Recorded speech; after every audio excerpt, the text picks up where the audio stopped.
ये कितना निराशाजनक है ये सब सुनना। ये निराशाजनक भी है और निंदनीय भी है। एक्चुअली ये लोकतंत्र पे हमले जैसा लगता है। ऐसा लग रहा है जैसे बुधवार की रात के बाद से कि जैसे पुलिस स्टेट एक स्थापित करने की कोशिश है या माफिया स्टेट एक स्थापित करने की कोशिश है। और मैं इस वक्त जंतर मंतर पर मौजूद हूँ।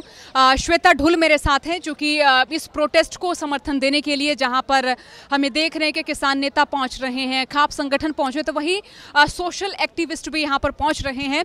श्वेता ढुल को आपने सोशल मीडिया पर देखा होगा, रोजगार के मसले मुद्दों को लेकर आवाज़ उठाती रही हैं। आप आज यहाँ पर आई हैं, ये कितना निराशाजनक है ये सब सुनना। ये निराशाजनक भी है और निंदनीय भी है। एक्चुअली ये लोकतंत्र पे हमले जैसा लगता है। ऐसा लग रहा है जैसे बुधवार की रात के बाद से कि जैसे पुलिस स्टेट एक स्थापित करने की कोशिश है या माफिया स्टेट एक स्थापित करने की कोशिश है, तो वैसा सा ही लगा है। और उसी दिन के बाद से मैं बताऊं, जितना भी जो इंटेलेक्चुअल वर्ग भी है उसको भी धक्का पहुंचा है। उसे भी लगा है कि यदि लोकतंत्र को बचाना है, जैसे किसान आंदोलन की लड़ाई हो गई थी, वैसे लोकतंत्र को बचाना है तो हर एक समाज के हर एक जो भी स्टेक होल्डर्स हैं, जो भी थोड़ा बहुत रखते हैं, उन्हें यहाँ पर हाजिरी लगानी ही होगी, उन्हें अपना यहाँ पे योगदान देना ही होगा। इसलिए मैं भी यहाँ पर आई हूँ।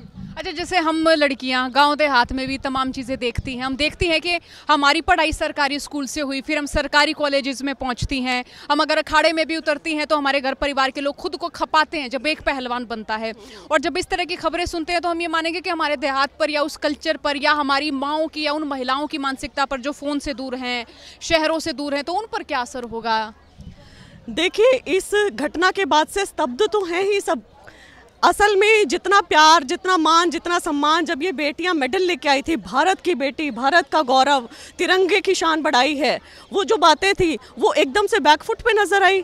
जैसे बजरंग भाई उस दिन बोले थे, उन्होंने एक चीज़ कही थी कि यदि मेडल लाने के बाद भी हमारी यही इज्जत है ना, तो ये मेडल ले लो हमसे, हमें नहीं चाहिए। तो वो एक संपूर्ण रूप से निराशाजनक और एकदम टूट जाने वाली भावना होती है ना, वो थी। आंसू ऐसे नहीं निकलते हैं। आंसू जब निकले थे विनेश बहन के, संगीता इनके, साक्षी मलिक के, तब भी बड़ा बुरा लगा था। और उस सब को देख के आई एम श्योर जो हमारी गांव देहात की माताएं हैं, बहनें हैं, उन्हें धक्का लगा, उनको बुरा लगा।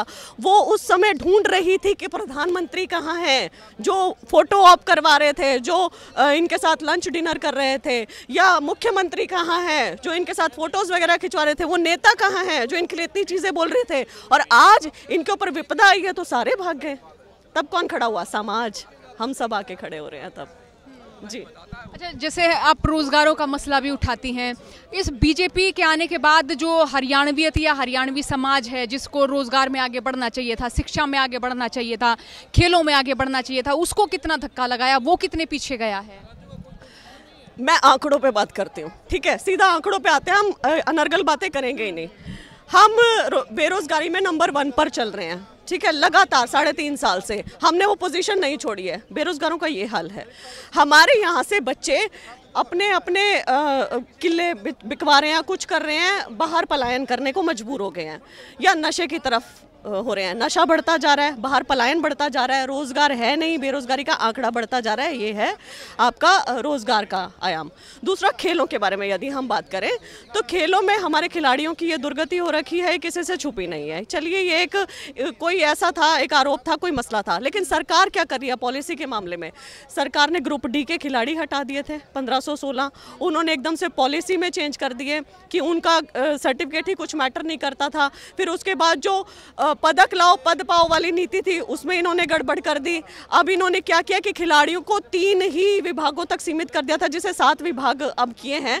जब और बच्चों को एग्जाम देकर आप, और जो रिजर्व कैटेगरीज है, एग्जाम लेके हर एक विभाग में अप्लाई कर सकते हैं, तो खिलाड़ी भी तो एग्जाम देकर ही मांग रहे हैं कि हमें हर एक विभाग में अप्लाई करने का मौका दें, लेकिन इन्होंने 7 विभागों तक सीमित कर दिया है। तो खिलाड़ियों के भी इन्होंने मसले और मुसीबतें बढ़ाए जा रहे हैं। और यहाँ से इन्होंने सेंटर भी तो बंद किए हैं, भिवानी से सेंटर बंद कर दिया जैसे इन्होंने, और हमारा हॉकी का सेंटर बंद कर दिया इन्होंने। इनको मूव कर रहे हैं, लखनऊ यूपी की तरफ मूव कर रहे हैं। क्यों मूव कर रहे हो? जब यहाँ पे हमारे इतने अच्छे हैं सेंटर्स, तो आपने क्यों मूव किए? तो ये ना खिलाड़ियों के प्रति उदासीन है सरकार, और खेलों के प्रति उदासीन है, और इन चीज़ों को ख़त्म करने में ही मतलब अग्रसर है। जी। अच्छा, जैसे हम ये देखते हैं कि हमारे गांव देहात में कि ये था कि पहलवानी जो है वो घर से किसी को भी पहलवान बना सकने का बहुत आसान सा हमें लगता था कि हमारा तो ये एक तरह का वैसा ही काम है जैसे हम खेती करते हैं, किसानी करते हैं, पुश्तैनी टाइप के, हमें आ ही जाता है ये पहलवानी। तो इसे हम ये भी माने कि एक चीज़ को लेकर हम बड़ा प्राउड से करते थे, भाई हम पहलवान तो हमारे घर में मुँह बन जा। हाँ, तो हम ये चीज़ माने कि उस चीज़ में भी डर होगा। देखिए, कोई भी चीज़, कोई भी शुरुआत होती है ना, तो हमें इनेबलिंग गवर्नमेंट तो चाहिए ऊपर से, कि कोई बच्चा किसी चीज़ में बढ़ रहा है और हमें लगता है कि वो बढ़ सकता है, तो उसे कौन बढ़ाएगा? परिवार बढ़ाएगा। परिवार ने धक्का दे दिया, परिवार बढ़ा रहा है, उसके बाद समाज, उसके बाद हमें नीतियाँ तो चाहिए, सरकारी नीतियाँ। यदि सरकार ही नहीं बढ़ाएगी, सरकार ही दबाएगी, तो ऑब्वियसली वो दबते चले जाएंगे। चलिए, बहुत शुक्रिया श्वेता हमसे बातचीत के लिए। तो ये हम जो है जंतर मंतर पर मौजूद हैं, तमाम अपडेट्स आप लोगों तक पहुंचाते रहेंगे।